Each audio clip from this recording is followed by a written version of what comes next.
Well, good morning. As of 8 a.m., Tropical Storm Elsa was located 35 miles west of Cedar Key, Florida, with maximum sustained winds of 65 miles per hour. It is now speeding up, going north at 14 miles per hour. On the forecasted track, it will make landfall near Steinhatchee in the next few hours. Tornadoes remain possible across northeast Florida into this afternoon. The state EOC remains at a level 1. The division has received 92 resource requests for Tropical Storm Elsa. 57 of those have been fulfilled, and 21 are either en route or being mobilized. As of 6 a.m. this morning, there were about 26,000 customers across Florida experiencing power outages. Most of those are in Hillsborough, Pinellas, and Polk counties. There are more than 10,000 restoration personnel prepared to respond to these outages as soon as it's safe to do so. In the event that counties need to provide food and water to residents, we have prepared supplies for points of distribution, including forklifts, traffic cones, tents, and other necessary items. The division has staged 24 generator units, 24 water pumps, 5 HVAC units, and 64 pieces of equipment such as forklifts and pallet jacks used at logistical staging areas. There's not been reports of really significant structural damage anywhere in Florida, fortunately, at this point. As of 7:30 this morning, no healthcare facilities have reported power outages. Our Agency for Healthcare Administration is in close coordination with healthcare providers and will assist with the transfer of patients if needed. As the storm passes through Florida, there are some important safety precautions to remember. There are reports of flooded roads and trees down. Don't drive your vehicle into standing water. As little as 12 inches of fast-moving water can carry away a small vehicle. Be aware of fallen or hanging power lines. Don't approach or touch the power line. Report down power lines to your electrical company as soon as you can. If your home is taken in water, don't use wet electrical devices. And if you've lost power, do not use generators inside your home or inside your garage, and do not put it immediately by a window with the window being open. Carbon monoxide poisoning can be life-threatening, and there have been more deaths from carbon monoxide poisoning over the last 4 years than there have been for direct impacts in storms in Florida, and we've had some significant storms hit our state. So listen to local officials in your county health department on the safety of water supply. In the event of power outages, bottled or boiled water can be used for drinking, cooking, and personal hygiene. We're monitoring the storm as it makes landfall. We'll provide additional updates. I ask Floridians to simply be safe and use common sense. All things considered, where we looked at 72 hours ago, I think the impacts have been less than what we thought would be reasonable. So we're fortunate. We saw a little bit of a wobble to the west when it was approaching Tampa Bay, which potentially minimized impacts there. It is going to go into our Big Bend area.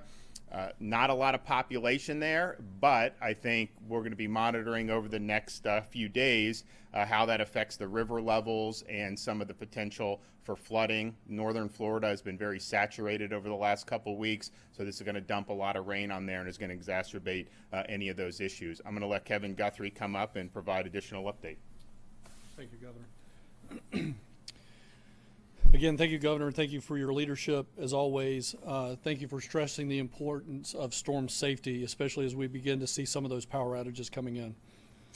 As you begin to see damage from Tropical Storm Elsa, I want to emphasize the importance of documenting that damage in your communities. The division works very closely with FEMA. In fact, FEMA is here in our building on post-landfall operations to conduct damage assessments and ensure that all damage is properly submitted and documented. The best way to capture this damage is via photographs. This includes taking pictures of debris, high water lines, and property damage. You can assist in this effort by taking photos of the storm damage now. This will also help you ensure that any insurance claims you may need to submit once the storm passes will be obviously valid and help speed up that process. Accurate and comprehensive documentation of damage can help the state secure federal recovery funding. So as you begin to do your own damage assessments, please take pictures of your homes, the surrounding areas, and other areas in your communities. If you choose to upload photos of the damage through social media, please remember to tag the division so we can add it to our damage documentation as well. The division is at FLCERT That's at FLCERT on Facebook and Twitter. We'll use these damaged photos, as I've already said, to work with FEMA. Please stay safe, and please follow all safety advice given by the governor, the division, and your local emergency managers. The division will continue to work closely with our federal partners, and I appreciate your time. Thank you. And 2 weeks out, nothing, right? Do we see anything? Okay, so we don't see any tropical activity right now in kind of the 2 week horizon. But I would just caution people. This part of the year is really not the major leagues for tropical cyclone activity. I mean, as we get into the middle of August, September, early October, the vast majority of significant activity occurs during those time periods. Obviously, you can get it June, July, you can get it even in November. But this was something I think that we've been able to handle fine. But there is going to be more activity. I mean, we don't have anything on the horizon, but people just need to be prepared. And as these storms come, we're going to have to deal with them. So we'll have any additional updates, but I think you're going to see it go through the Big Bend and end up in Georgia today. And we'll look to see what type of damage is, and we'll be there to respond with any assistance that we can provide. That I could take a couple questions. Well, Governor, I know it's been a relatively mild storm, but have any injuries or fatalities been reported? And also, what's the status of the National Guard? Were there any additional I don't think we have any reported, correct? There's no fatalities, and we've got about 50. Yeah, so we have had no reports of fatalities. And then we've had 50 National Guard for probably the last 72 hours. But I would caution folks on the fatalities that we typically have seen fatalities after the storm passes. And so if you have, and there have been reports of debris falling on people's homes, you're probably going to see that. Just be very careful as you're clearing the debris. We have people that fall off the roofs when they're trying to work on this and pass away that way. Obviously, I've been stressing the use of the generators, making sure that you're using those appropriately. And we obviously have a very dynamic state. There's been a lot of people that have moved in here since we've had Irma. And I just hope that if this is your first rodeo, just please heed the warnings about handling power outages and handling some of the issues with your yard or with your debris, because that's the last thing we want to see is any type of injuries or fatalities for that. Can I ask you about Surfside? As you've worked through that tragedy, 2 questions. There's a lot of people who reside in high-rise and aging high-rise condominiums around the state.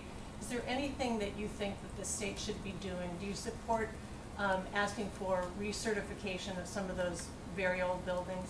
And the second question is, how has this tragedy and working with those people and the families, how's it changed you? Well, I think if you look, and I've said this before, we in Florida, those buildings are kind of a dime a dozen, particularly in southern Florida. You drive by, you don't even think twice when you're driving by some of these high rises. So you have a tragedy like this, and this is one where I've met with a lot of these families at this point, and you learn about the people who lived in there. Wouldn't have probably thought twice under normal hustle and bustle of normal life. And so you see the impact that they had.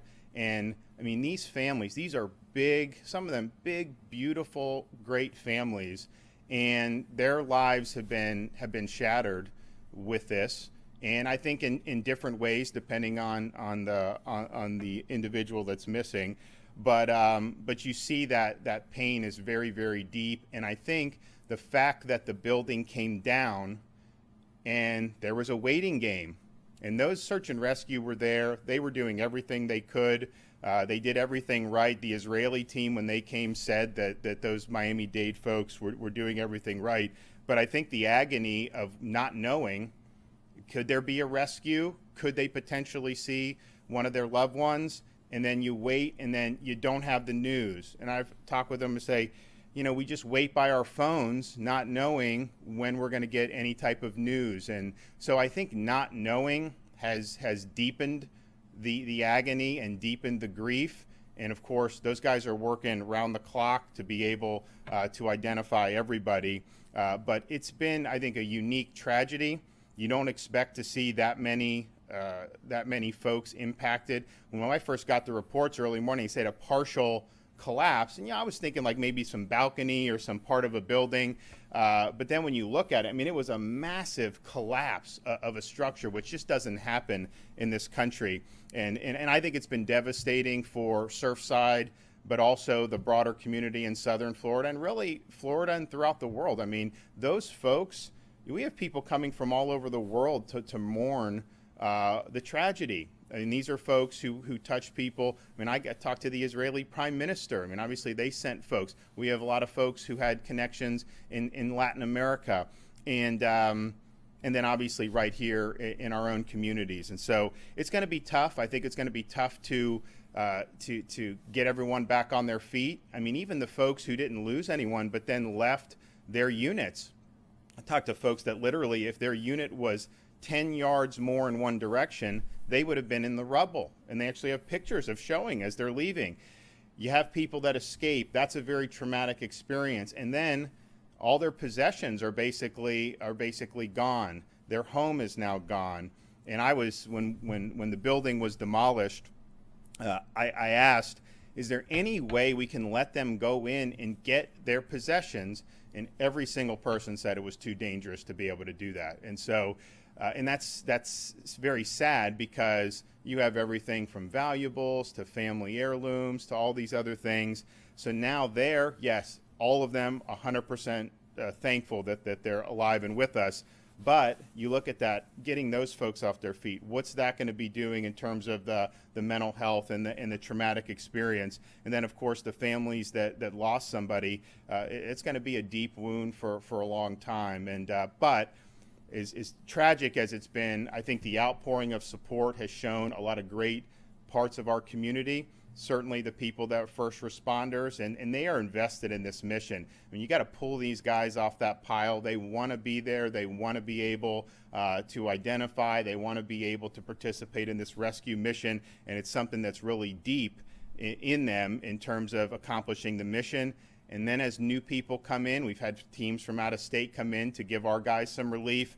They get very invested in it. And so to see that, and to see that singularity of purpose has really been heartening, because these are folks who are on the front lines for us. But then also to see how the community's responded. I mean, there's been a lot of money raised. We're obviously, I want to get that money to use, and so we're working with some of those groups to be able to do it. But I think that there's so many people say, what can I do?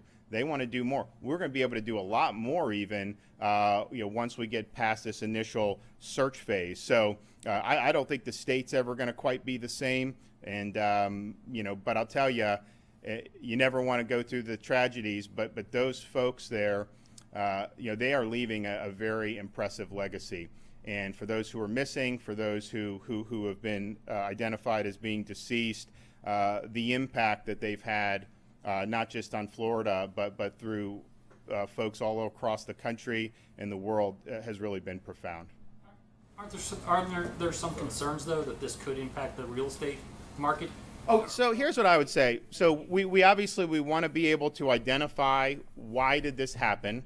Is this something that was unique to this building? Is it something that was unique to the person that maybe developed it? Because obviously there are sister properties. Is it something that buildings of that age that would have implications beyond that, whether southern Florida or the entire state of Florida? I think we need to get those definitive answers. I can just say, just having talked with people who've been on the scene, people who've done stuff, I think that I think this building had problems from the start. Let's just put it that way. And so, so we'll see. And we need to do that. But so I wouldn't jump to conclusions about it. But at the same time, if there is something identified that would have implications broader than Champlain Towers, then obviously we're going to we are going to take that and act as appropriate.